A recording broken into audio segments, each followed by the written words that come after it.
The four Beardsmen of the book Apocalypse.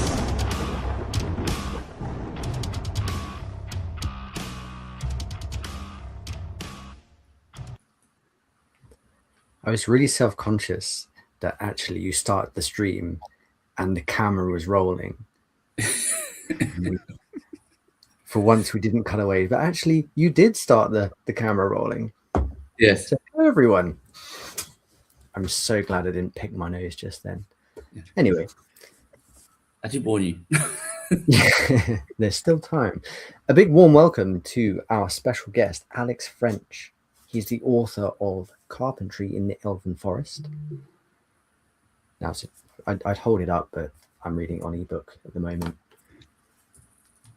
There you go. And we are joined by the esteemed and illustrious and bearded Fraiser Armitage. Hi, everybody. Great to be here as a substitute beardsman. It's a pleasure. Thank you for having me. And just like once again, Charlie is the beardless one in the panel. Yeah. Yeah, I'm staying on brand, so you know. It's funny enough. I was clean shaven this morning, and then I thought I don't want Charlie to be the only clean shaven one, and just it happened. So yeah, sorry, Charlie. It's the universe. Okay. You have to tell me how to do that. That's something I need. We'll talk about the book in a little bit, but Alex, you've gone on quite the author journey in that your book just appeared from the ether out of nowhere. So I'm curious to know a bit more about Alex French, the author, for people who may not be so familiar with you. There's not a lot to tell, really. By day, I'm a software tester, which is, a cruel person would say, a failed developer. A not so cruel person would say the essential person in the software development life cycle. Either way, it is a fairly dull job, so I don't need to go into explaining what it is much. I started writing like a lot of people did in COVID because the company I work for stopped working on Fridays. And I wrote a dystopian fantasy crossover with all these action characters and half alien assassins, and I thought it was brilliant until I reread it and then realized it wasn't quite so brilliant as I thought it was. I joined an online forum called pagechewing.com, which is a really lovely place, and you should all go and visit it. Yeah, people are very sweet there. And I met a lot of indie authors and readers and reviewers, and I entered the first and only writers' battle pagechewing.com has ever held. And for the first story, I thought, let's see if I can do comedy. And I enjoyed writing a little 3,000-word comedy so much that I decided to do a full book on it. And that little 3,000-word story also became the basis of the world building for Carpentry in the Elven Forest as well. And it was about a character who crops up as a cameo called Clanrear Clanson, who I think you probably got past his bit by now, Tom. Yes. So yeah, that's pretty much all I am, really. I work and then I come home. I don't even come home most of the time because I do 2 days in the office. So I sit here and I work. I go into my house, which is at the other end of the garden down there, swap laptops over, have some food, come back out here and start writing. That is my life. The simple pleasures. Seems good way of doing things. Works. You got a book out of it, so yep. Yeah. Yeah, I really like the way you went about it as well. Like the book just released, there was no fanfare from yourself, and you very kindly approached me and gave me, what do we call it in the end? Like an after release arc. Yeah. It was supposed to be an arc, but I forgot about the conversation, to be honest. I mean, the book appeared out of nowhere because I had no idea what I was doing. If I'm being honest, I released it and then thought, I've done no prep for this, no real marketing, I've thrown a couple of posts out, but that's about it. Oh crap, there was that Tom bloke, wasn't there? He wanted to read it. I do. Fraiser, does this all sound familiar from when you were first starting out on the indie? You're now, to put it mildly. When you start out, Alex, I don't know like if this resonates with you at all, but like you are so in the deep end every single moment that you every new thing that you do is a new thing. So you finish the book, you're in the deep end. You edit the book, you're in the deep end. You release the book, you're in the deep end. And you either sink or swim, but yeah, it's basically that for your first book. You never feel like, oh, I've got this. This is great. Like it is very much a case of, right, I've done this. Now what do I do next? It's like you are just flailing. You're not swimming. But the more you do it, the more proficient you get and the more you learn. And eventually you start to think, oh yeah, I know roughly how to enter the water here. But yeah, were you the same, Alex? Did you just feel like, right, I'm deep ending it the whole way? Absolutely. I had a bit of help from somebody online who agreed to do a first edit for free, which was a massive weight off because editing is expensive. But then I ended up with things. I got a second edit done from a different editor because I wanted to spread the editing around, different people picking up different things was the idea. And then when that was done, I'm thinking, right, I'm pretty much in a position to release, but I need a cover. So I fluked my way into finding a really good artist locally because my mum and dad went to a coffee shop she worked at and went, my son's writing a book and you've got all this artwork on the walls. And yeah, it just keeps going like that. You get the artwork done, you sort of like have a look at Amazon and you put the artwork on, and then you're talking to someone you all know, Thomas J. Devons. Oh, yeah. And he says, what software are you using to edit it?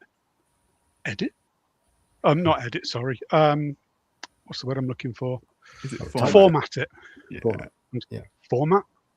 What the hell do you mean format? What's formatting it?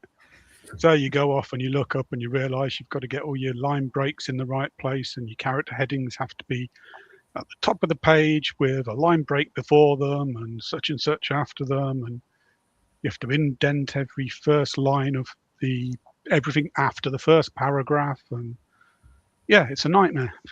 It's a living nightmare. It's really, so much fun. Yeah. Yay, writing! Well, you're convincing me to keep sticking to the reading side after that. I know all you fellas are very esteemed writers and accomplished in that regard. So it's I always love these chats as well because it's for me it's like peeking behind the curtain. Even though we've done a few of these now, you always learn something new or people's different approaches. So it's I think a lot of people would have found that. I probably would have been exactly the same. Even now, I'd probably forget about it if I do ever get around to it. Like, oh, formatting, really? Yes. Yeah, but that's partly why Spotlight Indie is such a great platform as well, because this is also like the takeover for Spotlight Indie. But that's what Spotlight Indie is all about. It's to help so that you've got a little bit of a community around you that can help you with, so that when you are in the deep end and you're thinking, well, how am I gonna manage this? You come to Spotlight Indie and it's like, boom, like you've got support there, you've got a network. It's because like I didn't have that as an indie.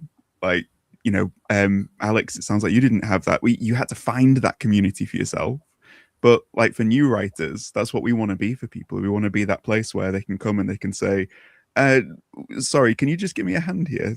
Toss me out like as an armband, like help me to float a little bit. And I think that's something that I really appreciate being able to do as part of Spotlight Indie.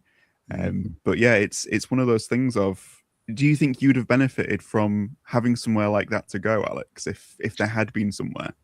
I did sort of use Spotlight Indie by proxy because somebody who's just appeared up with an evil comment actually did a beta read of my book for me that turned into a bit of a development edit. So thank you, Holly, for that one. Yes, those are the comments. Those are the comments I could show. There was a fair few regarding nose picking, which I thought I'd not raise. We didn't want to set Tom off, right? Someone did actually offer that.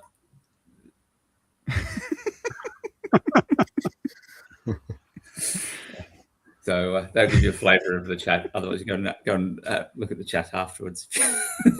Did you have to use the word flavour?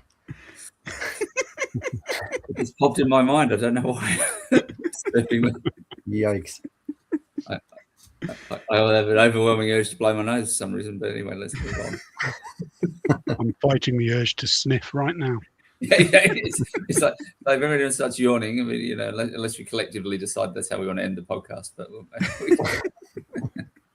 get ourselves cancelled. So. But no, I definitely. I mean, I'm fairly new to indie publishing, and I did the cowardly option, and rather than go out on my own, I'm part of an anthology. So there's many authors who've already written 1 to several books already, know what they're doing. And then there was me like, here's my story. Okay. Which definitely feels like, but you still get that like, oh my God, people are reading this, people are reviewing it. And it never even like crossed my head that people would end up reading something I'd written, give it like a 1-star or 5-star on Goodreads. But I quite enjoy the 1 stars. I don't know if you chaps have had any yet. I just think they're really funny. No, the closest I've got is a 2-star rating, but there's no review with it. So I'm like, but that's the closest I've come. The rest of it's just been generally really positive, which makes me not a real author yet. So everyone who's watching, please go give me a 1-star and just like launch into the book. That would be amazing. What about you, Alex? Have you had? That makes me feel really bad. I must be a truly awful author because I haven't had lower than a 4-star yet. But I've only had 7 reviews, so there's time. It must be just around the corner. Give it time. Yes. I think it was Douglas Lumsden said like he glories in the reviews. It's another star. B, it's someone's read your book, and there you go, Fraser. I think you might be getting your 1-star soon, Fraser. Don't worry. Oh, perfect. Thank you so much. I'll tell you what, you do that and I'll pick your nose. That'll be perfect. Great.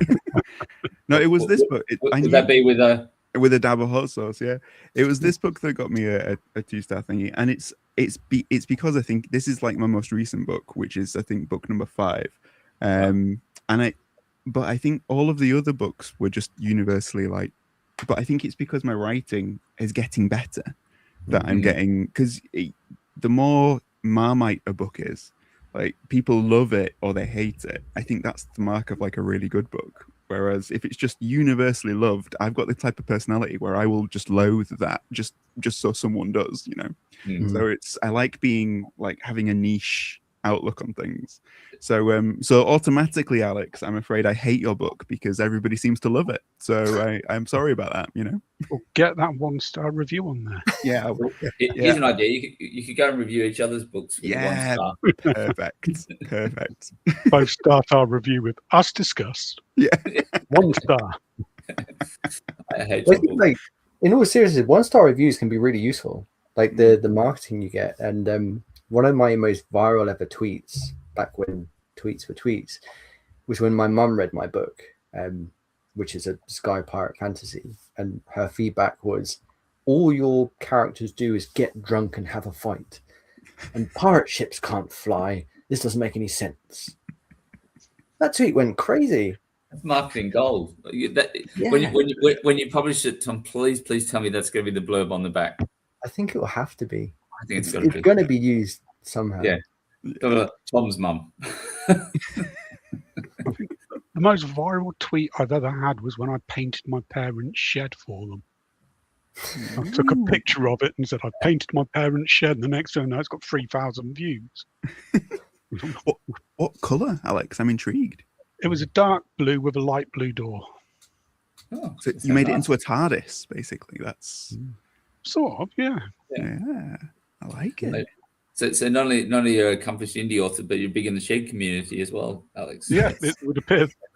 Well, that's possibly what influenced carpentry in the Elven Forest in the end. Right.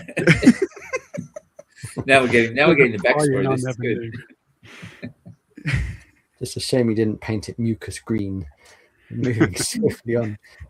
I did want to ask, like, what was the inspiration behind Carpentry in the Elven Forest? It's the premise itself. I don't want to plot spoil, but essentially it boils down to the main character wants to go to the middle of this sort of mystical dark forest you don't go into, and he wants to use the bark or the wood of one tree to make a jewelry box.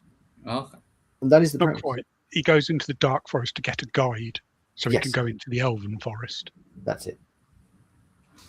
But yeah, I mean, I don't know where the inspiration came from, if I'm being totally honest, because it just appeared.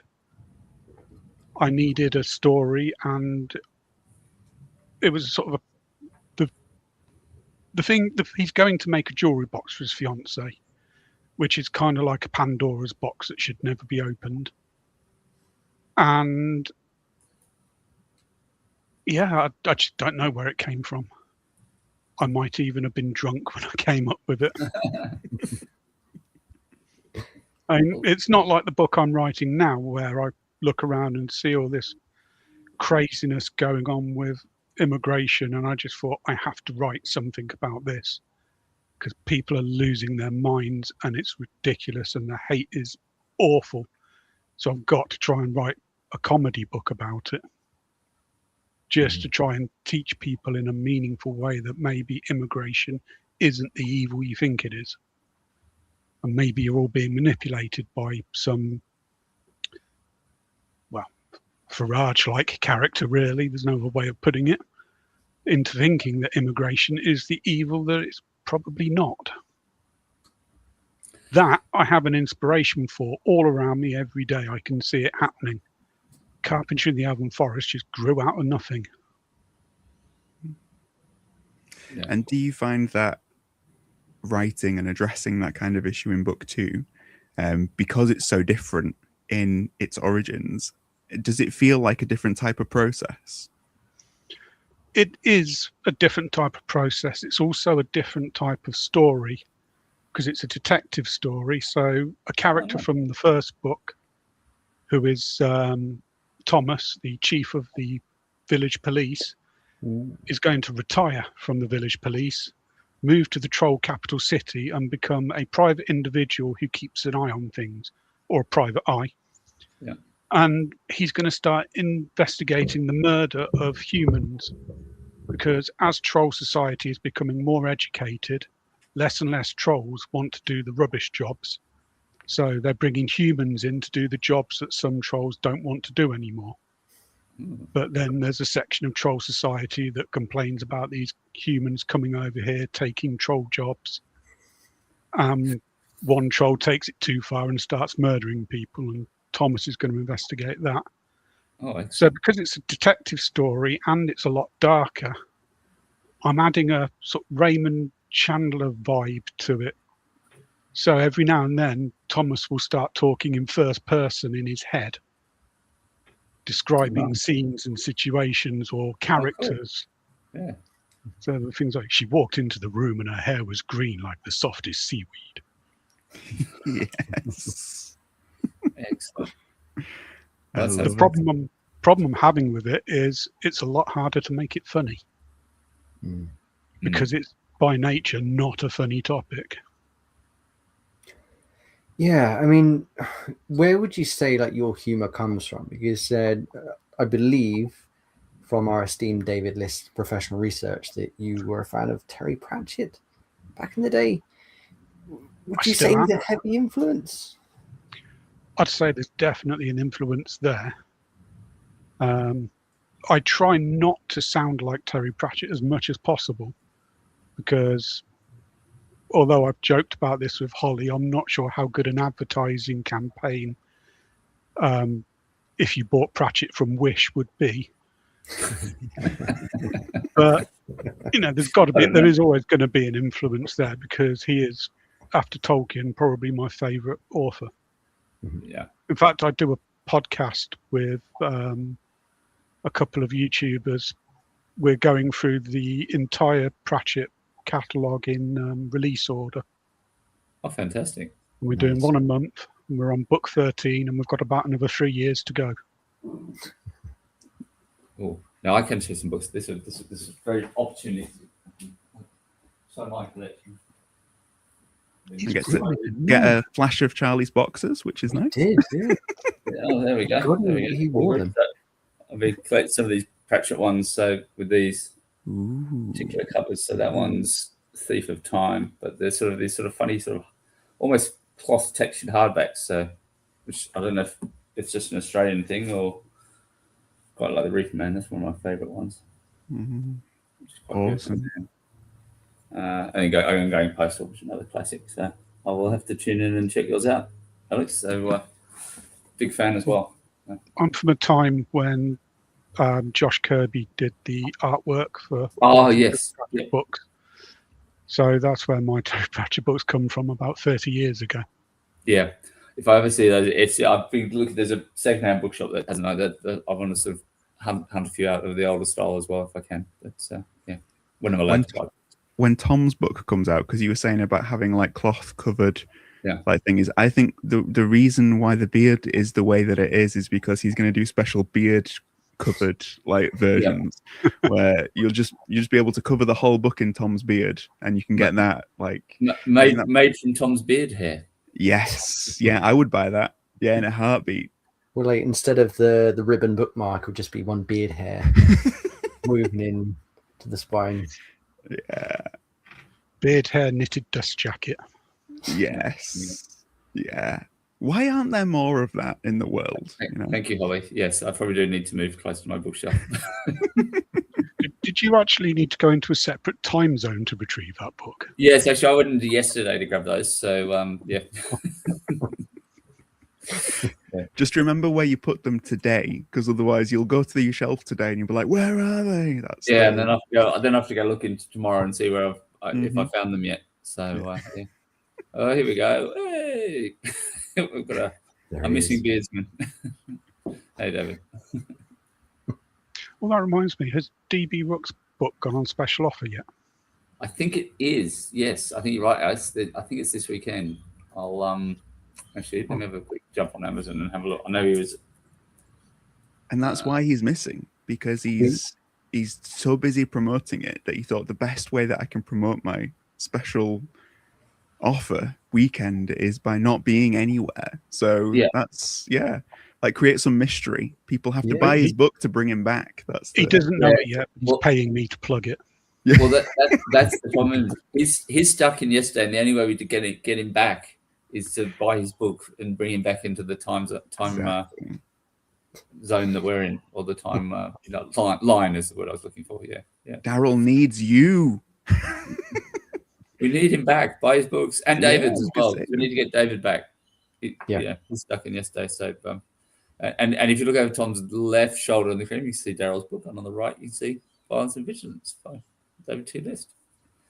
And obviously go buy Alex's book as well, seeing as though he is actually here. Yes. He's got nothing better to do. Yeah, I would. That's a given, because of that, 100%. And I will be definitely going to need to grab a copy after this. So, that's a given. You're going to buy it, or a given you've got nothing better to do.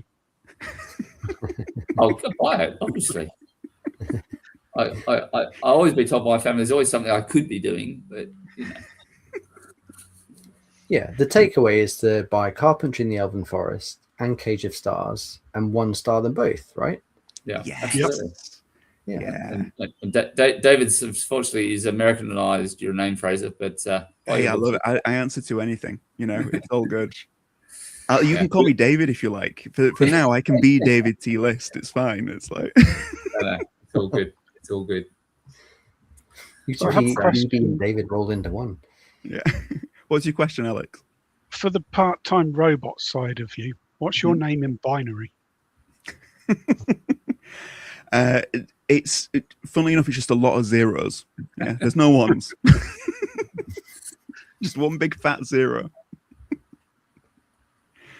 Yeah. No, it's a great question. I've never been asked that question before. I should come up with it. Next time, my little thing will be part-time robot, full-time nerd in binary. Just loads of like things, covers the whole screen. It'd be great. some matrix styles in green, just sort of rolling down. Yeah. Now we have got a question here, which is not related to picking noses or other people's books. Thank goodness. Which is good. So one for I think it's for you, Alex. So, or indeed for all the authors on the panel. Sorry, indie spotlight hat on. Take the hat off. Not paneling today. So, what part of the process that was not actual writing did you enjoy the most and the least? I'll leave it up there just to. Well, there's lots of parts that I enjoyed the least because formatting was a pain. Yeah, formatting aside, yeah. Marketing is, wow, I don't even know what I'm doing. I just throw pictures of my front cover out there and say, someone go and buy this. And editing, I hate editing. I know it's essential. I bought this up in Spotlight Indie's Begone thing, and nobody picked it, which was a crying shame because they all picked marketing. But editing is a nightmare because I've written this, it's perfect. Why do I have to change it? And obviously it's not perfect, but still, I don't want to go through it all again. I just finished writing it. Leave me alone. I know threw out to Fraiser and Alex for this one, and I'll answer as well if you like. But what is the worst thing about editing? You can pick more than one thing if you want. The worst thing. So for me, the hardest thing about editing is knowing when to stop, because once you go down that rabbit hole, it's very, very difficult to say that's it, it's done. You know, the perfectionist inside of you is like constantly saying it could be better, it could be better, it could be better. But then sort of at some point it can't, and it's realizing, developing the skill of being able to see that point and saying, yeah, this is done now. This is edited. That for me is the worst thing because I always second guess myself. Mm-hmm. You can rewrite the same sentence 6 times, and this final time you write it, it's back to the way it was when you originally wrote it. Yeah. It's the sense of crippling self-doubt you have to contend with. Because when you're drafting, you're just writing and you can be like, oh, this is great. And then when you have to read the stuff you've written, you're like, why am I doing this? I'm terrible. Like it's that thing of being able to try and be objective over something that you've produced. It's the worst. It's the amount of times you realise you've got the L and the D the wrong way round in Wood. Yeah. Totally. What about you, Tom? Because you said you had an answer for this. Yeah. My biggest pet peeve, I do this so often, is I'll go through a passage and I'll think I need to do some foreshadowing, or I need to include this plot point here, and I'll start writing all these extra amazing bits of information. And I say, right, that's great, that's done. And then one chapter later, this is everything I've already added to the previous chapter. Bollocks. I mentioned the dystopian fantasy crossover I was writing, which is called The Healer.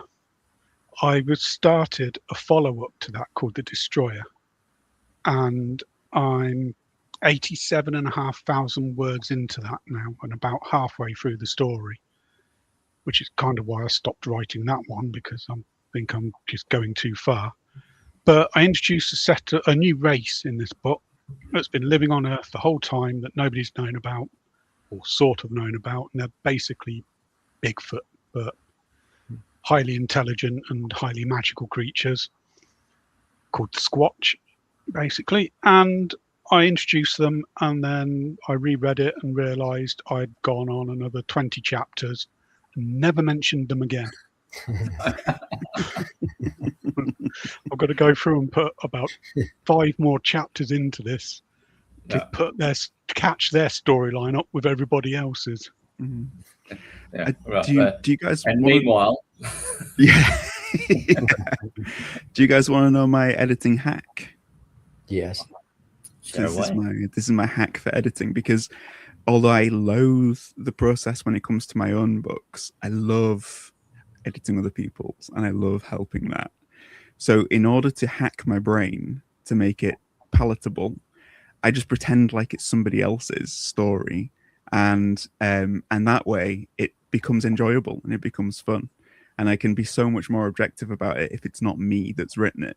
So I end up sort of retitling the draft, and I have like my little pseudonym that I've created for myself to say this is a book written by somebody else, and now it's my job to edit it. Works wonders. What's the pseudonym? Yeah, that's the first question. Is what's the I pseudonym? can't reveal it to you in case he finds out. Like, and do you send yourself rebukes? yeah, all the 1-star reviews ever. Yeah, they're all from me. Yeah, yeah, we're gonna have a look there and say, who's this laser Armitage that keeps putting 1-star reviews on? No, I have to mentally disassociate myself from the book, because otherwise I'm just terrible. So yeah, but it's a great hack. Try it. It's fun. It's a good shout. I also think Laser Armitage is a fantastic sci-fi author name. Yes. Yeah. Laser Armitage. I don't know. I kind of like Fraiser Armitage as well. I kind of like the if we're putting L's in the mix. Like Laser Armitage would be pretty good. Army of Fraisertage. Yeah, that's good. That's good. Yeah. No, it's no, I'll give you the pseudonym. It is Mark Zwolf. That's my yeah, because I'm marking the page, and I love the number 12. And in German, it's Wolf. What a perfect word is that? So, Mark Zwolf. Mark Zwolf. He's rubbish. Don't ever read anything from Mark Zwolf. I think Holly's just got herself cancelled with all llama lovers there. Yeah. He's a llama. You know what I should have said? I should have said I write under H.L. Tinsley. That would have thrown everybody. Yeah. Oh, I loved your last book. Yeah.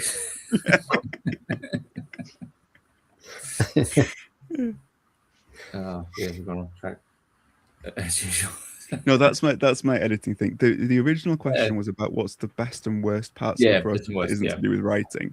For me, I both love and I hate Hacker Fraisertage. I love that for David. I both love and I hate releasing the book, because when you release the book, it's like that's it, it's done. But then once it's gone, you feel like there's a piece of you that's disappeared, and it's like, oh, it's kind of like you have this feeling of emptiness that comes over you, as well as the thrill of the fact it's out there. It's the best and it's the worst. If I'd never released another book in my life, I would be a happy guy, but they just keep on getting written, so they just have to keep on going out there. But how did you feel when you released the book, Alex? Did you get mixed emotions? I spent most of the night thinking, I've missed something. Something's gone wrong. There's going to be a massive spelling mistake on the first page that I just can't see, and everybody's going to ridicule me into the ground. That's pretty much how I felt when I pressed release. But it is also a great feeling because, this could be a book that by some fluke turns me into a nicer male version of J.K. Rowling. Well, could make you a worse one. So. Yeah, there is always the possibility the money could go to my head. And yeah. We'll keep this recording now. So if that does happen, we'll can play it back and bring me down to the ground. Or some sort of bizarro J.K. Rowling who hates cisgendered people. That would be what it would be. A perfect tagline for you, I think, Alex, is Alex French, a nicer male J.K. Rowling. I think that would be a really good. Yeah, that's good. Yeah. That's good. Yeah, we've sorted out today blurbs for everyone's next books. That's for Alex. We've got Tom's obviously going to put his mother's quote on his book, and Fraiser, I'm sure there's no shortage of people that'll be able to help. Hey, I've just got loads of different pseudonyms I can write under. Well, I mean, they're still coming. Yeah. So I thought when Holly put "Damn it, Fraiser," I was like, "That's a good one." Yeah. That's And yeah, and now we've got one for Alex. We've got a little tagline, which is perfect branding. I mean, I was going to go with Scruffy Gandalf, but that could work. Yeah. Dear. That's what you've got to write under if you try the editing hack, Alex. You've got to your Scruffy next Gandalf. book written by Scruffy Gandalf, yeah, and you're editing it. Yeah, Scruffy Gandalf. I read this on a trek recently. Rubbish, 1 star. Yeah. I did not pass the second chapter. Just everywhere, just like, where's my pipe? couldn't get into it. Threw it into Mount Doom. Yeah. Do not release this. Keep it secret. Keep it safe. That's from my editor. Thank you. Yes, I think yes. Well, yeah, potentially. Yeah. True. He was kind of scruffy. Yeah, but I don't know. I also think, Gandalf the White was pretty smart. Yeah, I always think of that kind of like that when you sort of did if you ever did like a interview on Zoom or Teams or whatever it is, like, and I sat there with my shirt and tie on, the smart half, but my shorts underneath, because so I think so. Yeah, there's the above the desk Gandalf and the below the desk Gandalf. Yeah. See, I think Gandalf would do the other way. I think he'd be really smart from the waist down and just just let go at the top. Yeah. There we go. We've got a Perhaps Gandalf the White is the author and Gandalf the Grey is the pseudonym. Yeah, that could be it. See, because he's dealing with hobbits so much, he'd want to look sort of smart from the waist down. And then because they can't see past his knees, they'd be like, it doesn't matter what's going on top. I hate hobbits t-shirt that he's got on top. Yeah. He's just beard and that's it. He's just, So speaking of jokes, there we go. Question from Fraiser's pseudonym. So we've got a proper question here. What was your favourite joke or pun you put in your book? We'll start with Alex, but I might, if the others have got ones they'd like to share, please do. I think the one that's got the most reaction, including from Tom, was the joke about the barman Buck, who decides to open a coffee part of his bar. And he found that a lot of the local villagers were coming in the mornings to buy coffee from him. And every time he gave them a coffee, they'd greet him with the salutation of, "Oh, thank you. You're a star, Buck." I like that. You break the fourth wall in that moment and apologize. I Is do. what makes it even better. I like that. That's very good. I had in Investation, which is a short story in Stitch Between Worlds. There's a race of aliens. The idea behind this story is that it's like an alien invasion story, but it's not the aliens that are the threat. It's the way humanity responds to it that kind of brings everything down. And this race of aliens is called the Back-Chew. And when humanity starts trading in the celestial market, there's this guy who buys this tiny little bit of space out on the periphery, and he technically owns where these people come from, but he finds out that they are the Back-Chew, and his response to it is Gesundheit. And I really enjoyed writing that. It's not a good joke. I just really enjoyed writing it. So, but yeah, there's a few little funnies in that story. They have all these like weird tentacles, and they get invited round to Duncan's house for a meal. He lives on a trailer, and his wife cooks them spaghetti, and they're just horrified by it because the tentacles, and that's what their children look like. And I've never been able to eat a spag bol the same way ever again. So you've got to be careful about what you put in these books, because it could change your worldview. I like it. There's some names I'm particularly proud of in the book as well, like a huge troll warrior who has tufts of fur growing between his toes. So he's known as Christopher. Yeah, having some fun with those ones, I can see. I think that's one thing I enjoy a lot about the book is it doesn't take itself serious. Like if you took out the humor, it would still be like very readable and like I'm invested. I want to know what happens. Like the world building you do with how the world was created. You have the two almost sort of demigod-like figures who are throughout the book, like their plans, their interactions. But it's just the fact that sprinkled throughout you have just like that dry humor. It's really, really good, and it's so well done, and it's just so effortless as well. Like, I really want to know how you managed to capture that in the book when you were writing it. Is it terrible that I say again? I don't know. My style for writing is very much, I know the beginning because I wrote a rough version of the first chapter, threw it on the page chewing form and said, would anybody be interested in reading more if this was the first chapter? Mm-hmm. And a load of people said, yes, this sounds really funny. We like the sound of this. So I went with it. I knew the main character was going to be an apprentice carpenter called Jeff, who was the oldest apprentice carpenter in a town full of carpenters. And I knew that the end was going to be the end that I wrote. Everything else, I just made up as I went along. So I'd sit down in the evening, I'd go, right, chapter, whatever, what's going to happen in this? I know this is going to happen. And then halfway through, I'd go, oh, this would be a funny title for this chapter. I'll put that in. And then I'd finish that chapter, go to bed, wake up the next day, do the next chapter.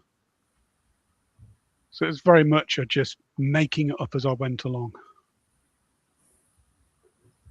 But obviously, it had that idea in there, or just going what came out of you. It's always fascinates those ideas of all that. Or where do those ideas come from? Is it sort of some people? I've read certain things of it passing, through the cosmos, and you're just receiving the ideas, and then there's other, obviously it's subconscious and other things. So it's always fascinating to hear how these things arrive. So well, that's very much the Terry Pratchett idea that inspiration are particles flying through the air, and they're just looking for a receptive mind.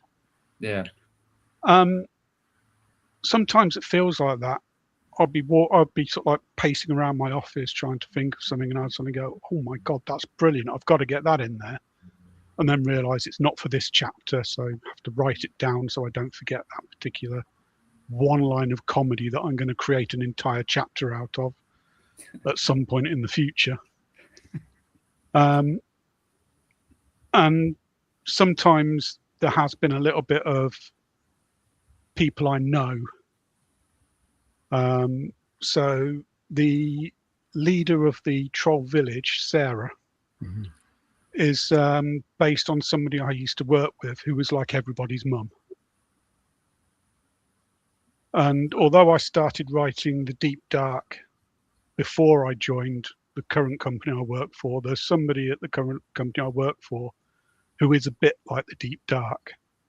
She's always telling everybody to be sensible and get on with things and stop messing around. You're here to work. She's the practical one. Which begs the question, like, is the gentleman based off anyone? There's a little bit of young me in the gentleman because I used to mess around all the time. I never really concentrated on anything much, which is partly why I end up being a tester, not a developer. And there's a little bit of pretty much every rock star ever, or every frontman for every rock band ever mixed in there, with his general sort of like partying, devil may care attitude to life, a whirlwind of chaos. Which is why I thought it was quite funny to actually make him have a plan for once, which is a part of the theme of the book. He's got a plan for once, and the Deep Dark, who's usually the practical one, is winging it. We've got a very serious question from Ollie in the chat here. 0. absolutely no carpentry. I had a glossary of carpentry terms open on one of my monitors the whole time I was writing, just so I could put some carpentry terms in the book to make it sound like I might know what I'm talking about. Be careful, don't upset the carpentry brigade. They'll dismantle your house. So. I did wonder about putting carpentry down as a keyword for my book and see if I could get to number 1 in carpentry. and a follow-up question. Yeah. Probably worse because I don't want to damage trees. He says, sitting at a wooden desk. You see, my carpentry skills would be vastly improved if I was in a forest, because I would accidentally at least do something with the wood. Whereas, like, outside of a forest, I honestly, like, the shelves can be sat there on the floor just calling to me, and I'll be like, no, I'll get it wrong. But in a forest, you've got no choice. There's wood everywhere. Chances are you're going to accidentally slip up and end up touching it. So 100% better in a forest. This is the pinnacle of my carpentry. It looks like I've got wood paneling. No, it's just black strips of MDF on a bare wall. But to me, that's incredibly impressive. I think that's amazing. Yeah, absolutely. I agree. Yeah, I think I last wielded anything remotely carpentry was at school in woodwork class, making wonky spice racks that I think my parents, bless them, did keep for a while. So, yeah. Here's the thing, though, right? With carpentry, I never grew up with the right set of tools in the toolbox. And so because of it, I never felt like I could experiment with it. Now, I have a toolbox full of tools, and I do not know how it works and how they work or what the etiquette is. I feel like I need to go to a carpenter and be like, what's the protocol for this? Like, how am I supposed to use this politely? And I think that's just me being sort of maybe too British. So yeah, but I think that's what I need. I need just some guidance on the tools, and then I think I would quite enjoy it maybe. I do feel you reach a phase of your life when you get excited about your toolkit. I recently upgraded mine. I'm so happy. Everything's organized. It's where it should be. But we're rather hoping, as Holly's come to suggest, Tom, that your tool chest is actually, or toolkit is really a pirate chest in the corner of it, you know. And no trouble is every time Tom wants to find it, he's got to pull out the map and we're buried. Poor Mrs. Bookbeard finds all the holes in the garden. He's got a tattoo of where he keeps it.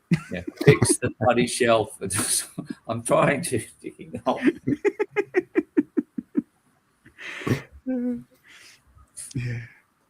No, but you are right though, Tom. There's just a moment in your head where all of a sudden you realize that your toolbox is an actual toolbox, and you're like, oh, that's it. I've made it. I've arrived. Like, until then, it's just things that you hobble together and the toolbox is falling to bits, and you're like, yeah, I've got a toolbox. It's not. And then you get a proper toolbox and it's like, and I have to bestow this rubbish thing to someone else. Start them on their journey. It's the greatest. Yeah. And life doesn't prepare you for how many Allen keys that you accumulate over the years. It's insane. No, what doesn't prepare for is that inane fear of, I must never lose this Allen, get rid of this Allen key because I might need it again. But then when you do need an Allen key, you end up with 500 Allen keys, none of which fit the thing you're trying to fix. So you have to go and buy another Allen key and therefore perpetuate the problem. Yeah. I now have a designated pouch in the upgraded toolkit, which is full of Allen keys of all shapes and sizes. They're one-time use things. I have hydraulic arms to hold my monitors up. And I got 4 different Allen keys just for the hydraulic arms. See, that's it. When the robots take over, they're going to need us for our Allen keys. Yeah. We're all going to be fine, you know. That's how we finally take them down. Allen keys. Did you name any characters Allen Key? Because that would be a great name for someone to throw into book 2. I didn't, but I'm starting to think I should do. Yeah. We're going to put that down. Yeah. I mean, I'm quite proud. I've just come up with the first troll eye doctor called Nicodemus.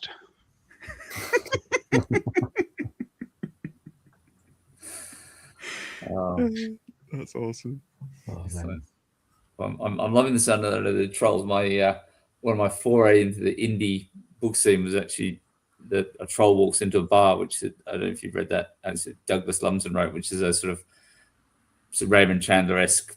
It's not. It's sort of crossover between some urban fantasy and so it's a world where the world is ruled by a dragon overlord and trolls and all the other people. It's very normal, humans and that interests. And he's a sort of hard-bitten, hard-drinking private eye that sort of gets dragged into quite a good adventure. So I'm all for more trolls in literature and reading up about it. I think I'm looking forward to it.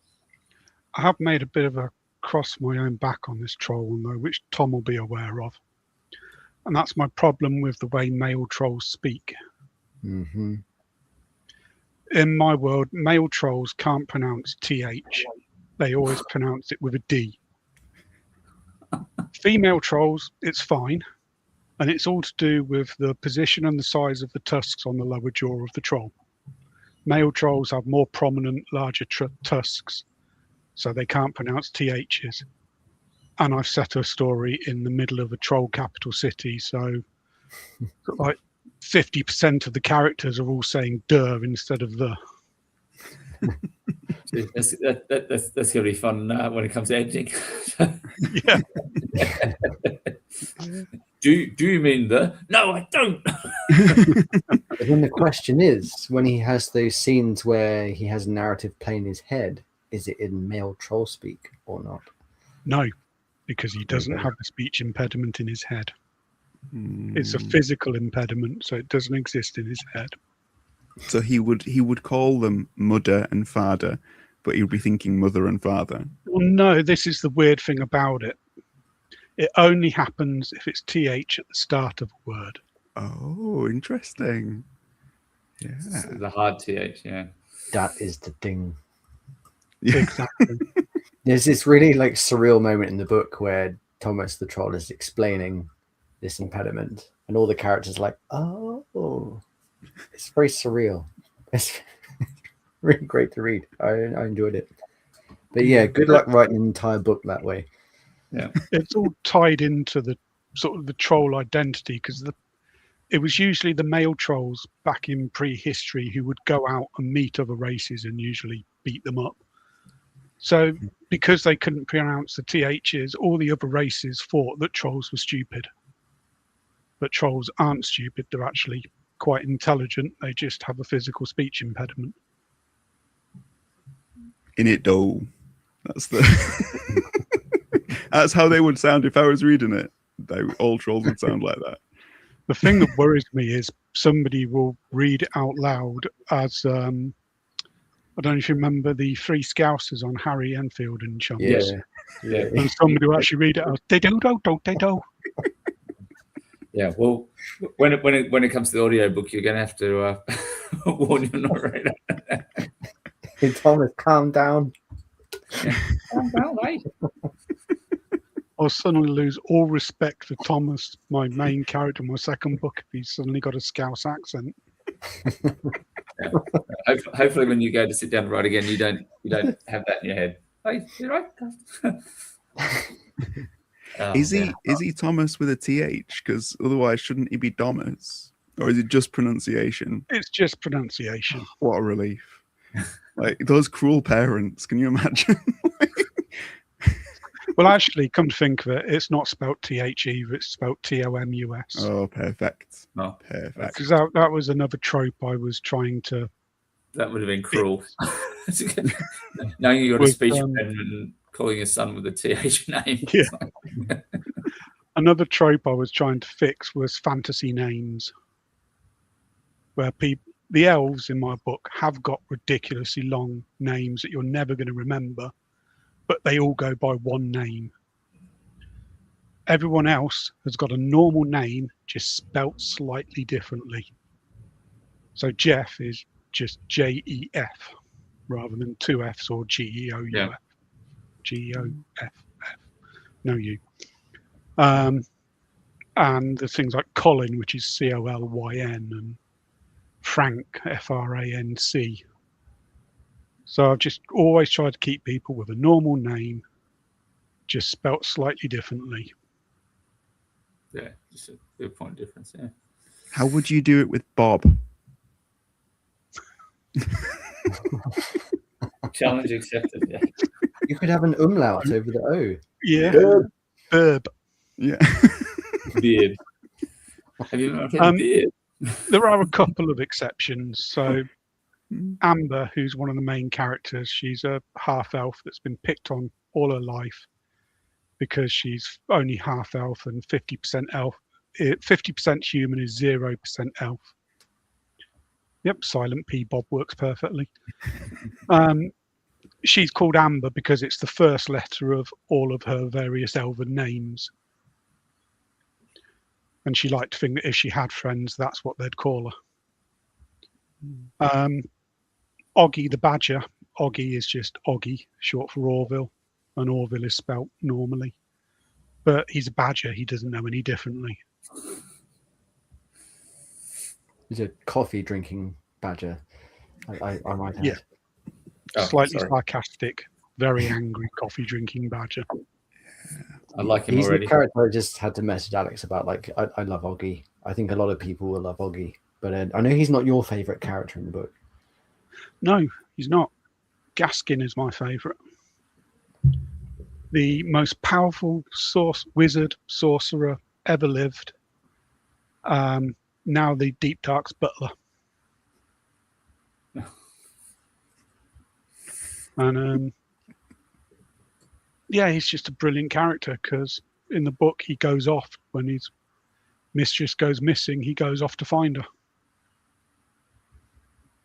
And he has all sorts of adventures as well. Instead of it being like Ask Jeeves, would he set up a website which is Askin Gaskin?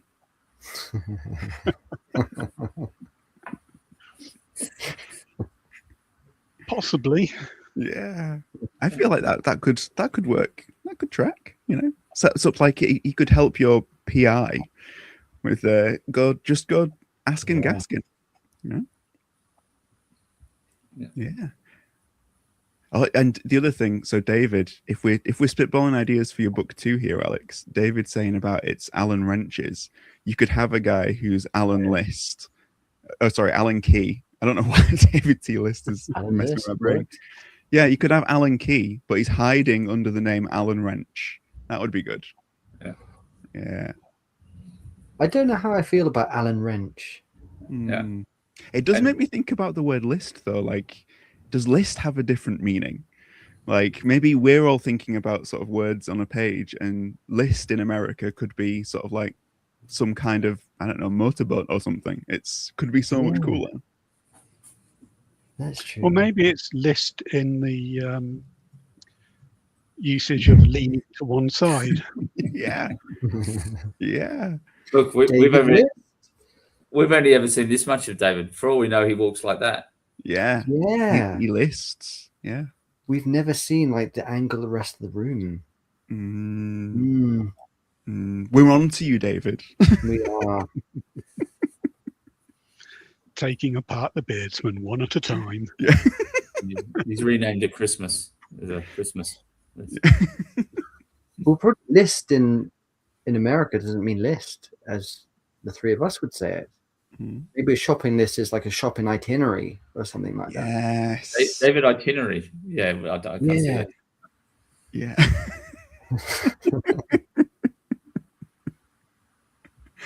Yeah. No, and then that explains the beard, because the beard is like an optical illusion that makes him look upright. You see, that's the thing. Yeah. Just shaved in like a forced perspective way. Make it look Yes. right. Yeah. Yeah. I think, well, I mean, this in our- podcast took a direction I was not expecting. I'm not gonna lie. It's listed, is what's happened. Yeah. Given how our RPGs play out, I don't know why you're surprised. Now I'm wondering if David is actually a protected building.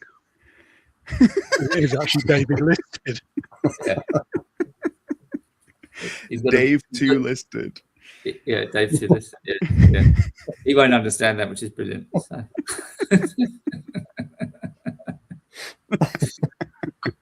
Ooh. Again, words. I don't know what those words mean, David. Yeah. What is a shit list? Shit list. Is that good? Is that bad? That's- Is it a That's cake? that's his less able cousin. Is it? Who's that useless bugger? Oh, shit list. Oh dear. Well, next week, welcome to Three Beardsmen. So,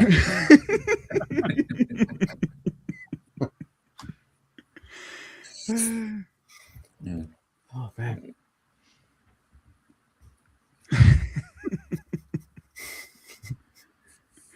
Oh dear, we've all gone a bit wrong. No, it's that. This is what. There's no other podcast doing it quite in that way, though, is there? Like it's other podcasts. You don't get lists in other podcasts. No. We've gone from nose picking to lists and had some brilliant insight into Alex's book in the meantime. So Yeah, exactly. I'm itching to see there you go. sort of like what we can do with Alex's last name being French. That's the next sort of target that I can see, because that's a brilliant last name, Alex. It's I think it's great.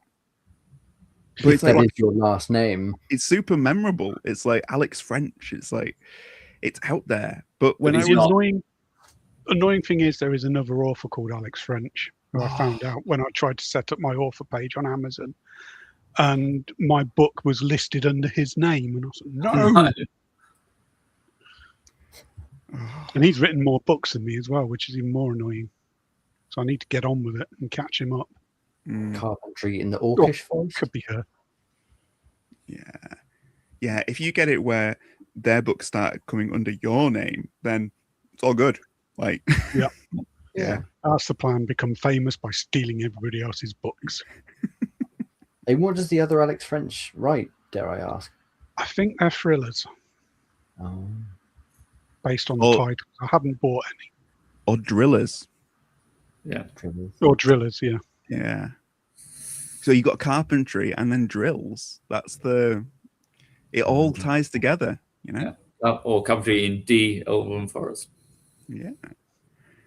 The Elven Forest. The Elven Forest, rather, yeah. Well, hopefully you can introduce, leave a copy in, someone could be reading that in the next book. So very meta. Maybe you need like an initial in your author name. Yeah, David found it. Yeah. Or just go by French Alex instead. Yes. There's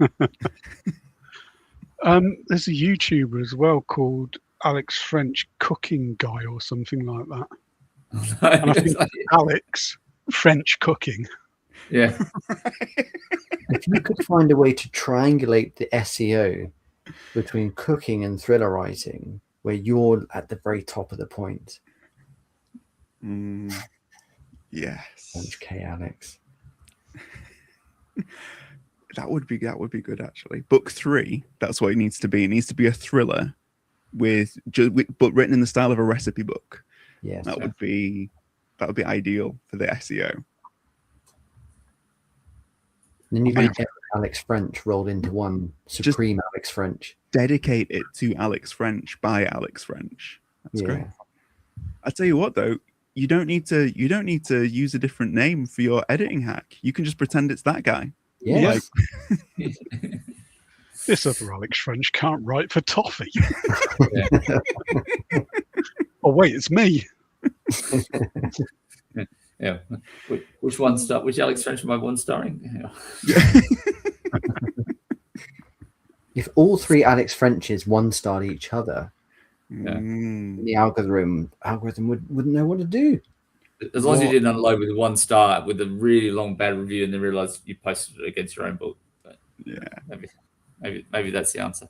I want a future collaboration. I want the Alex French, like the hive mind. That would be great. What's the collective noun for a group of Alex Frenches?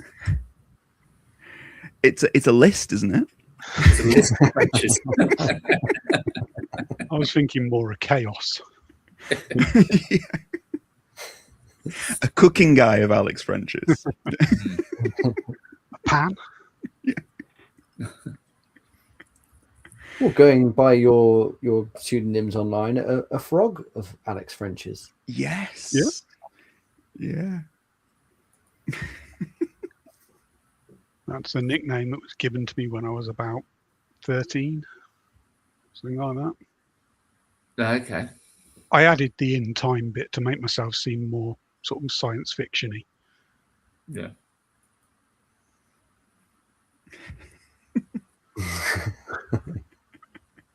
They're probably more unhinged when you two aren't present. Yeah, I there's any less the level of unhingedness is any less.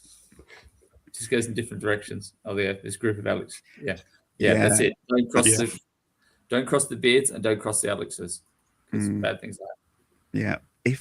If all the Alex Frenches were in the same room and then the world did explode, at least we would know whose fault it was. You would.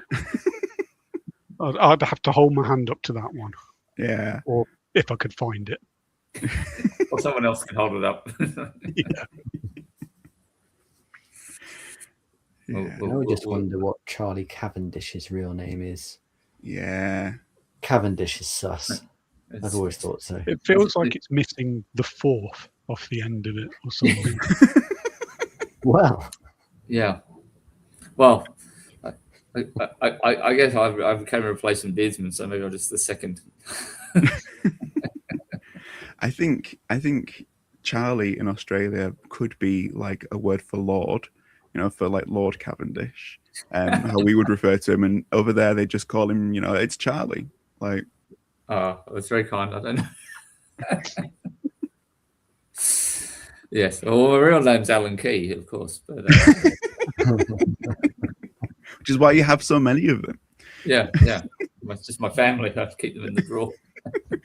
In case you forget your name, you're like, what is it called? Oh, yes, that's me. Yeah. We can't really. The problem with Tom is that Tom's sort of given himself a name that is so on brand. It's really difficult. It took me a long time to find out that actually wasn't his real name, but lots of people think it is my real name, including in real life. In fact, at work, people do think my name is Tom Bookbeard. That's perfect. Well, to be fair, if I walked into an office and was called some guy called Tom Bookbeard, and I looked around, you'd probably be higher on my list of yeah, unless it's really embarrassing and you go, no, sorry, my name's Mary. But yeah, there's a guy who's like got a copy of Tom's book with all of the beard on it, and you're like, oh, it's that guy is the Bookbeard, because that's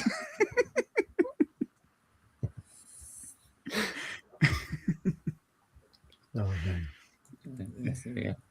Oh, that's yeah. Oh, a beardy curtain, that's another thing. When it comes to merch from the show, that's your next thing. Curtains. Yeah.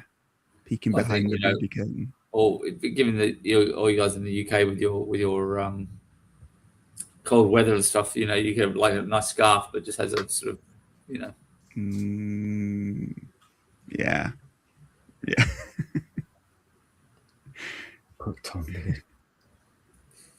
I think in a country where it's rained literally every single day of the year thus far. I did hear that. Yes. Yeah. We need books like Carpentry in the Elven Forest. I think it's actually very brave you've gone down the humor route, because it feels like I'm going back to. Do you remember when John Jarrold, the literary agent, used to do his like Ask Me Anything sessions on Twitter? And often unprovoked, he'd always say like, humorous fancy Pratchett style, it doesn't sell. Like no one wants to read it. But I've always thought that was wrong. That's why I'm so pleased that you've brought up this book, Alex, because it is genuinely funny, and it is. I think it's done right. It's fantastic. It's just and you're right, Tom. I think there's not a lot of, probably because I imagine it's quite hard. Yeah. What you might think fun, but to be genuinely fun, and the more I talk about them, I'm 100% will have to be reading this. because I love Pratchett as well. So if it's that sort of bit of a vibe, I'd enjoy it. But I feel where you the don't see book enough. works. Yeah, Yeah. I feel where the book works is it's not trying to be funny, and No. that's why Pratchett worked as well. Like it's not overtly funny for the sake of being so. Like it just works. It's got to be a good story, and if it's got the humor, if it's a good story to stand up on, but the humor is just a real benefit, to me, it's a real benefit or something. It's a point of difference. I mean, to the characters, it's normal. Yeah. This is everyday life. This is just how life is. And to us, it's ridiculously stupid situations. Yeah. And at one point, in a little homage to a line from Lord of the Rings, I invent 10-pin bowling.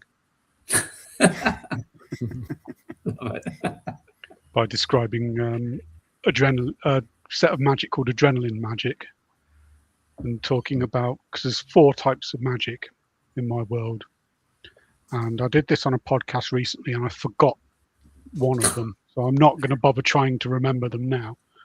But one of them is adrenaline magic, and there's a bit describing this character called Tiny Tam, who, in order to generate enough adrenaline to cast a spell, she ran naked towards the opposing army, and when she finally got there, she exploded, wiping out half the opposing army and inventing 10-pin bowling. And going back to the question we had about like what's your favorite pun from the book, there's a group of adrenaline mages called the Kin Evil Clan. Yes, there I is. enjoyed. I like it.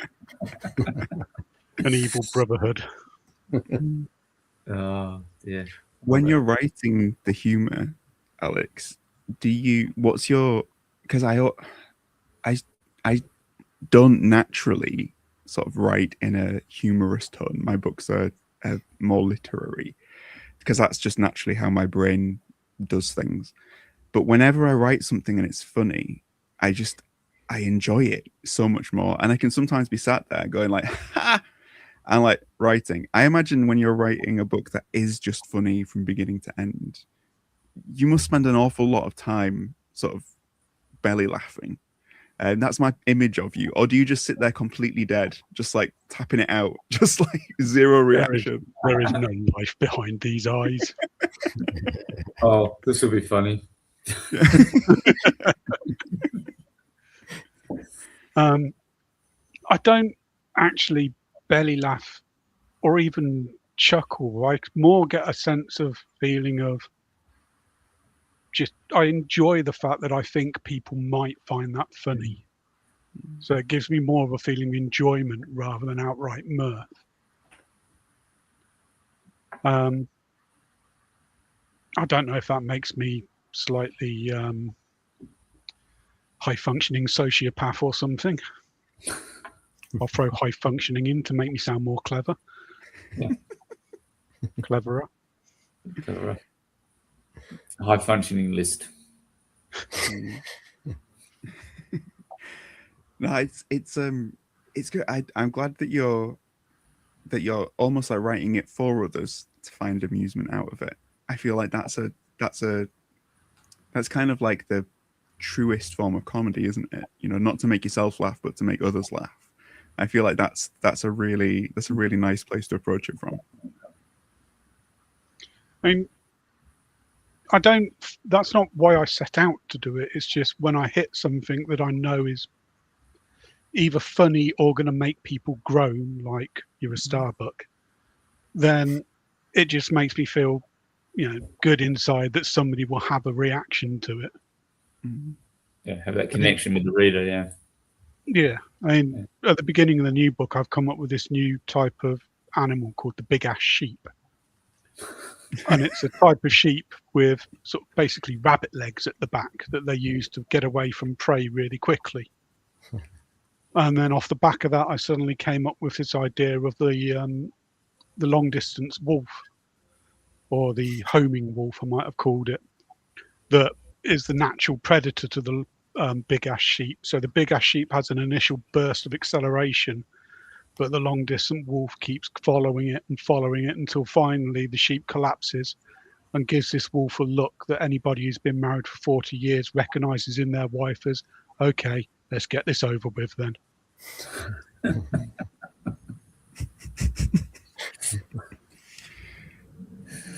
Because Very good. the thing that was coming to my mind about it, what you're saying about getting a reader reaction, is that I read somewhere, and I've just double checked it to make sure that I hadn't misremembered it, but I think it is correct, that comedy and horror do the same thing for your brain. They are very, very connected in the reading experience. They will be lighting up the same parts, and you will be having the same kinds of reactions, because it's that idea of build and release, and you have the punchline acting as like the jump scare, acting as something that you're expecting, and then when it comes, it hits you. And lots of different similarities. And I think an awful lot of it takes just as much skill to write a scene that is going to scare someone as it does to write a scene that is going to make people react and laugh. So I think that if you can pull off comedy, not enough people get it, because you look at like horror writers, you look at like Stephen King and the adulation he gets as a writer, and people sort of saying, "Well, he can write anything." But the comedy writers would write just as well. Their craft of and their skill is just as good. So the fact that you've been able to do that, I think, is a tremendous thing. And I know it gets like a bit of a bad rep, but completely undeservedly so. I think, to for your first book to be a comedy book and have it work shows a great deal of substance behind it, Alex. So kudos to you. Hats off, sir. It's it takes a lot. Well, it's funny you should mention horror, Fraiser.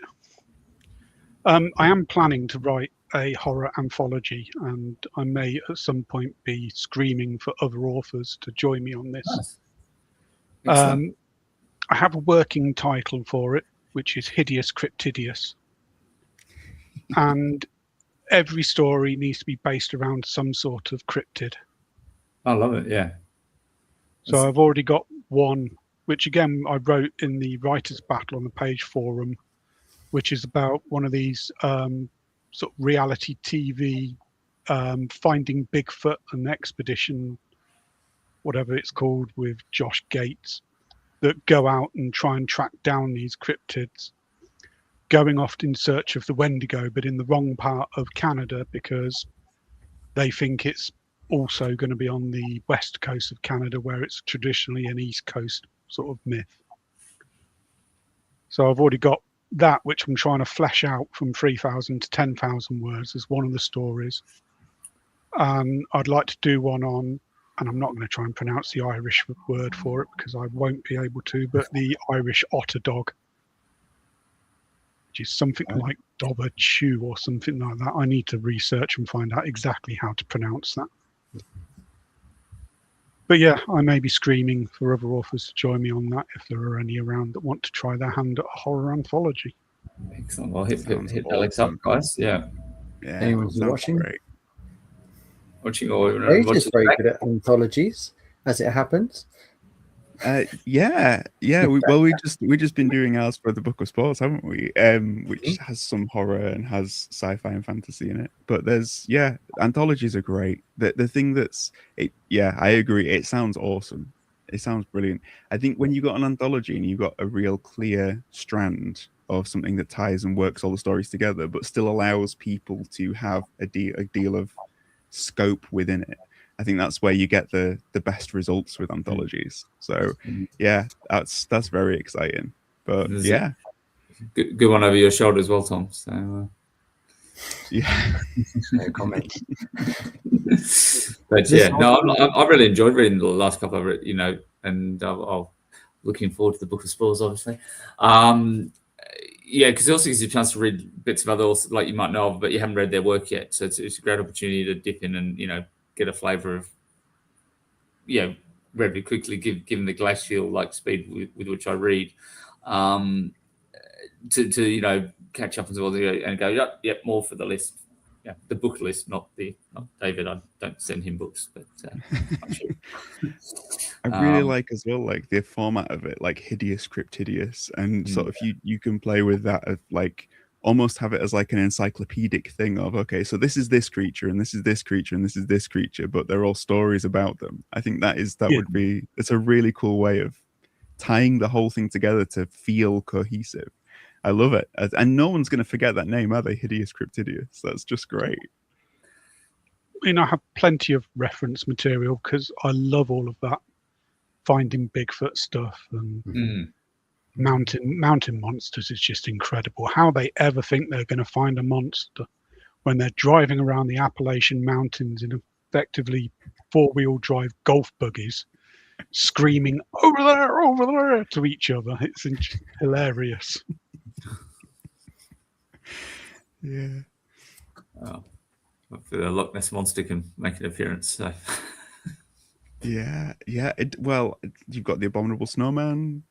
There's so many. That's the thing. One of my favorites is the Kraken. Just love Amir Kraken. Yeah. You did that story like years ago now with the Neon Kraken. Oh yeah. The Globe Project. Yes. I don't know what's happened to the Globe Project. I don't know what's happened to Matt. He's just so yeah, Matt, if you're around, text me. If anyone is unfamiliar, Fraiser was heavily involved in a project. What was it? The Globe?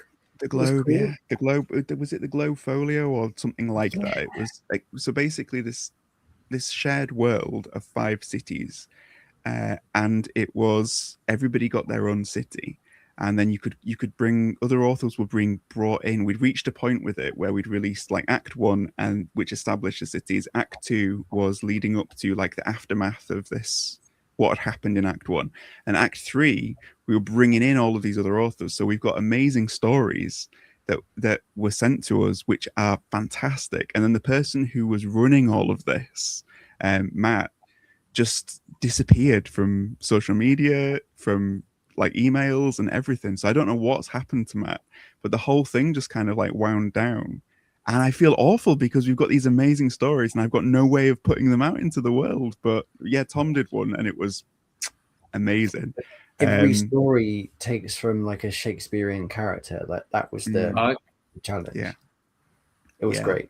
It was so much fun. Yeah, it was fun. But yeah, one of the first stories that I did for that, co-wrote it with Chanel Wilson, and we had this like Neon Kraken that was because you had a certain limit of words, so we were like, how do we just make this cool? We were like, let's just people from this city go hunting this Kraken, and then boom, like done, story writes itself. But that was really good. But yeah, that's the thing with these kinds of projects though, Alex, is that they can get derailed. Mm-hmm. So when you start, it's like Mastermind. If you started, you must finish. You absolutely must. I was part of a group that was writing an anthology, and I came up with it. It was about animal companions. So I went for my comedy world, and I came up with a character who is going to get a large part in a future book. She's a bounty hunter called Helena Handbasket. And in this short story, she's rescuing some kids from these evil insectoid humanoids, which are called praying mantics. And she meets what's known as a cronk, which I know Tom will be familiar with. A cronk is basically a troll version of a dog, but they're much bigger than a dog. And if you think of the gatekeeper and the keymaster from Ghostbusters, they look a little bit like that. Yeah. But they're sort of greener without the horns. Instead, they've got sort of cute, doggy, flappy, leathery ears. She hooks up with this cronk that ends up being her faithful companion. And at the end of this short story, she can't think of a name for this cronk, so she just doesn't refer to it by a name. She throws a few at it, and every time she gets the name that the cronk doesn't like, it sort of knocks her over. But she's going to appear in Clanray Clanson's standalone story because he has to get one because he was the start of it all.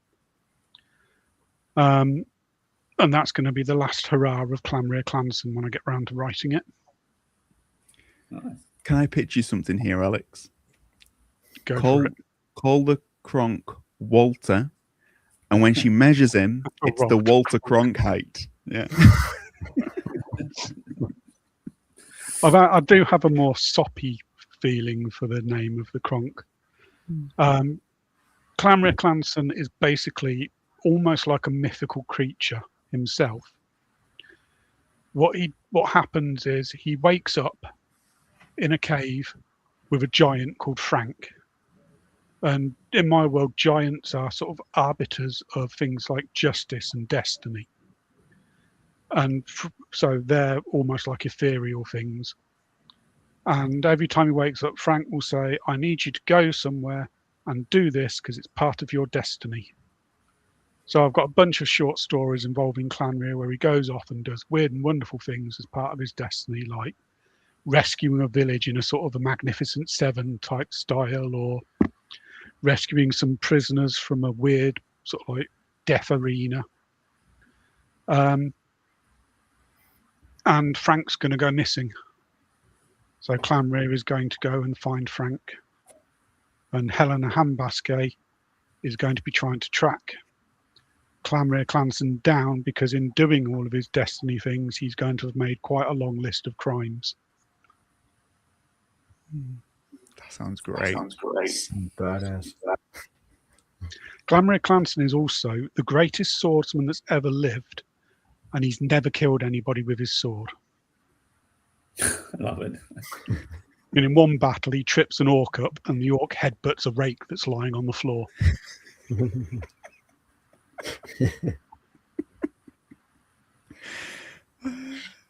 The rakest of them all. I feel like the later it gets, the more terrible puns I'm going to come out with. Just warning everybody who's tuning in. No, I thought it was me with the terrible puns. I think it's like a sort of, when you bring certain sort of powers to within proximity of each other, there's a sort of the pun level increases. Oh yeah. A constructive interference of punnage. Yeah. This is Now that would be another great title for an anthology, right? One of the things, because we've talked about you writing comedy, Alex, but I would like to hear a little bit more about your love of fantasy, because obviously it's like a fantasy as well, right? Yeah. So where does that stem from? Because you've mentioned about Tolkien being a real big love, and Pratchett, but give us a little bit about your history with fantasy. Well, it all started off many, many years ago when I was a young boy. I was about 5 years old when my mum read me The Hobbit. Mm-hmm. And I immediately fell in love and had to know more, and made her read me The Lord of the Rings from beginning to end. And I then took the book off her and read it all again myself. I might have been about 6 by the time I did that, because it took a long time to read it at bedtime. But yeah, that's where it all started, was with Tolkien. And then I tried C.S. Lewis, but I found I couldn't really get into that, because even as a kid, I didn't like kids as the main character. And I'm still not great with it. I like even in my comedy stuff, I like it to be adults, because adults get things done. Kids are too cutesy for me. To be fair, the kids in Narnia are really annoying. Yeah, they are as well. Like, imagine selling out your own family for Turkish delight. Yeah. That'll sort of have it coming. Seriously. I also went through a phase of reading Famous Five books, and it always struck me that they were just sort of like one comment away from sitting in Narnia going, and let's have lashings of lemonade. So I didn't get on with C.S. Lewis, but then I just started reading other stuff. So I read some of the Moorcroft stuff, and Thomas Covenant, I read that. That was a weird one to read when you were a kid. And then sort of I picked up Pratchett in the 80s and 90s, and that was just awesome. I couldn't believe someone was writing comedy that was funny as well. And it just stemmed from all stem from those early formative years with Tolkien. Sort of David Eddings as well. I read my way through the Belgariad and the Malorian. Terry Brooks, I've read pretty much every, well, up until a few years ago, every Shannara book, but he just won't stop. In a way, Terry Brooks's world building was the idea behind the Healer, because the Healer is set on Earth in the 34th century, roughly, which is also a bit of a Duck Dodgers tribute. And it's basically going to end it ends after the Destroyer in an apocalypse. And from that apocalypse, the world is going to change, and I'm going to introduce more and more fantasy elements until I'm writing serious fantasy. And Terry Brooks did that with his Shannara stuff. So it starts off with Angel Fire East, I think it is, which is basically set in the 20th century almost, and is the battle between the Word and the Void for domination of the Earth. And as you go on, it eventually turns into the world of Shannara. That's very cool. Yeah, I like that when you've got that idea for a series where you've got a progression of the world as well as the progression of the plot and the characters. I think that's a really cool way of doing it. The only problem is it's got a character in it called Asheram, who is a half alien, half human assassin, and he's just so cool. I just didn't want to stop writing about him, because I don't know if you know your David Eddings and David Brooks characters, but he was like Garrett Jackson, Prince Kelder rolled into one. And there's a really obscure fantasy literary comparison. Everybody in the comments, quick! No, still talking about nose picking and David I think Lee. they've all gone to sleep. I'll give them a minute and we'll see what they can come up with. Or comment afterwards. Send us a note if you do. Yeah. If you watch this on catch up. Yeah, that's it. That's it. Yeah. If anyone's got any idea what Alex is talking about, let us know.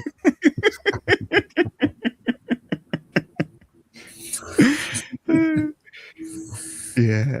No, it's I feel like when you're writing your loves and your passions, it's just you can't help but have a good time, right? Yeah. That's the point, isn't it? But I think as a reader, if you not to say some mystical insight, but I think if the authors enjoyed writing it, it will be a good book. You know, I don't as a sort of not a throw a line, but I really do believe that if there's that passion and that enjoyment in there, that will come out in the story. It will be a better book for it, 100%. Oh yeah. So I feel like I've got to do this. Gather round, kids, and let Alex explain old-time fantasy. No, but this is, I think it's one of those things where your love of the genre is something that you've carried for so long that it's obviously it's one of those things where it's not like a conscious thing of you just writing fantasy. It's like you are just writing it because you love it, and that's. I think some people sit down to write their first book and they're like, what am I going to write? And whereas it's different when you've got that, like your imagination's been built using those things because it's just part of you, right? I've seen people sit down on social media and put a comment out saying, I want to write a book. What sells? No, you're never going to finish that book. No. And if you did, by the time you finished it, what sells? Like, Yeah. Well, unless it's romance. It's never going to work. Or just give them Unless something romance, super that always obscure. sells. Super obscure. So like give them like, so we want sort of a Alan Key. cannibal romance Alan Key is what we're going for. Yeah.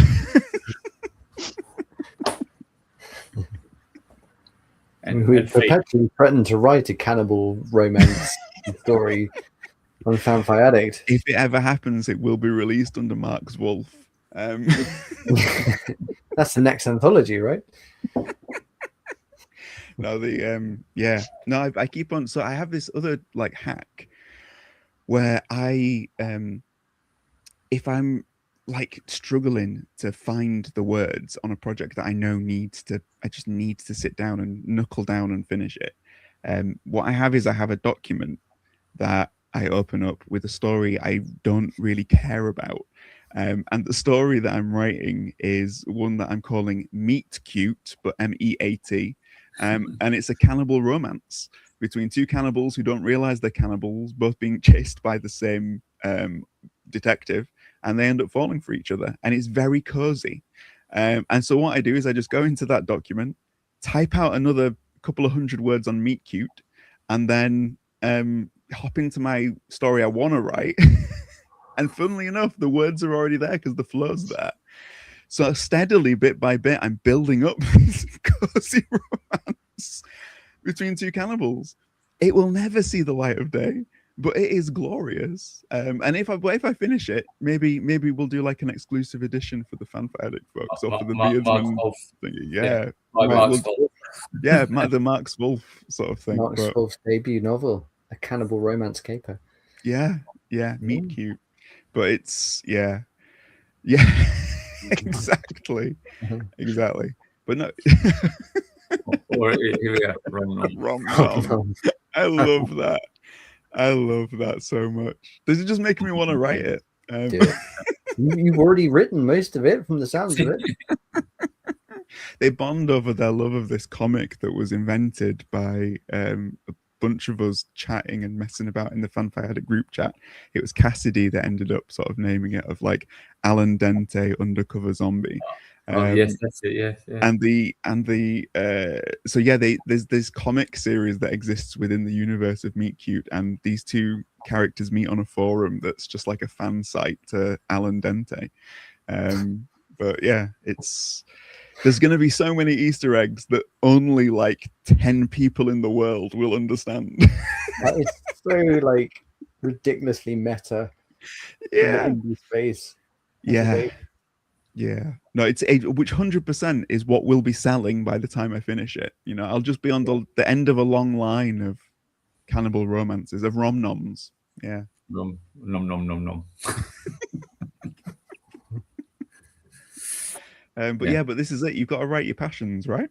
Or you've got to use something ridiculous in order to write your passions. That's the thing to take away from that. I love your story about sort of immediately developing a thirst for Tolkien as a young person, because I didn't get into Tolkien until much later.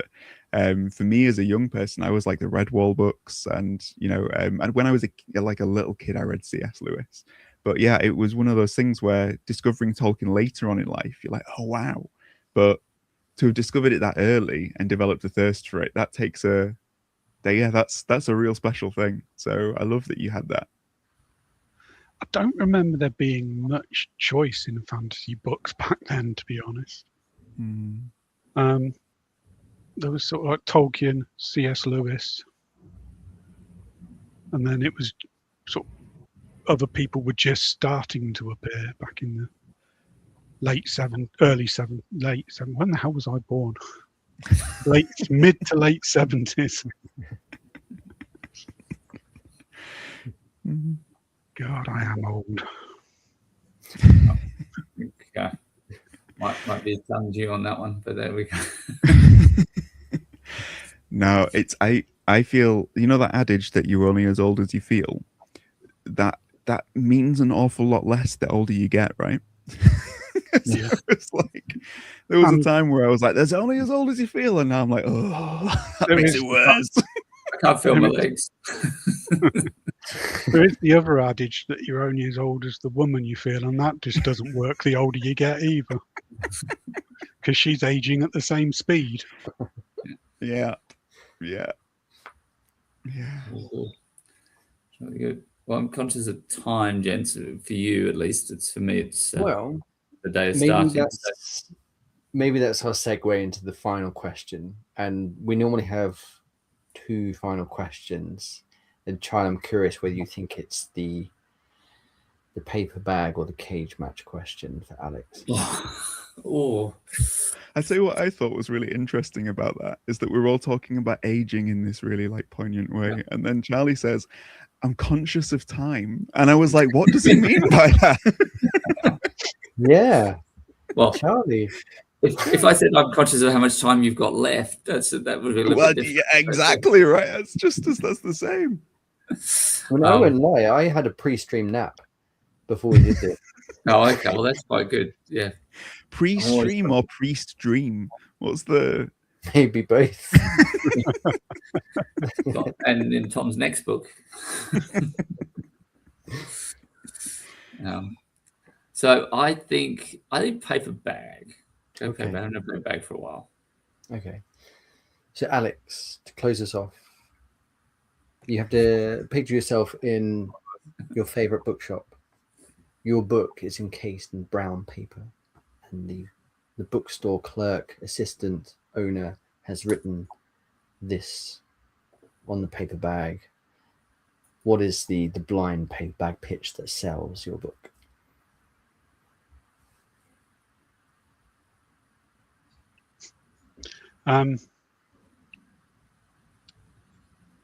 A Saw and Sorcery classic.